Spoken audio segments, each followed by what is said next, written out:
বন্ধুরা, আজ আমরা জানবো 5টি ট্রেন্ডিং মিউচুয়াল ফান্ড স্কিমের বিষয়ে। সবার প্রথম যে মিউচুয়াল ফান্ড স্কিমটা আছে না, সেটার নাম হলো SBI long term equity fund direct growth.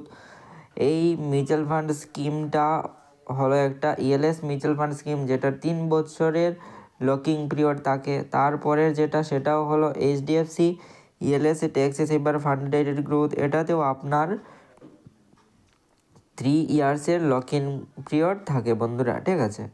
তারপর হলো Nipon India large cap funded direct growth, এটাও 5 স্টার রেটিং আছে, ঠিক আছে। তারপর হলো Motilal Oswal mid cap fund direct growth, এটাতেও আপনি 500 টাকা থেকে SIP স্টার্ট করতে পারেন। তারপর হলো quant small cap fund direct growth, এটাতেও আপনি 1000 টাকা থেকে SIP স্টার্ট করতে পারেন। বন্ধুরা, আশা করি বুঝতে পারলেন এই 5টি মিউচুয়াল ফান্ড স্কিমের নাম, ঠিক আছে। তো আপনি যদি ট্যাক্স সেভিং মিউচুয়াল ফান্ডের মধ্যে ইনভেস্ট করে থাকেন, তাহলে এদের মধ্যে এই দুটোই মিউচুয়াল ফান্ড স্কিম খুব পপুলার বর্তমানে আছে।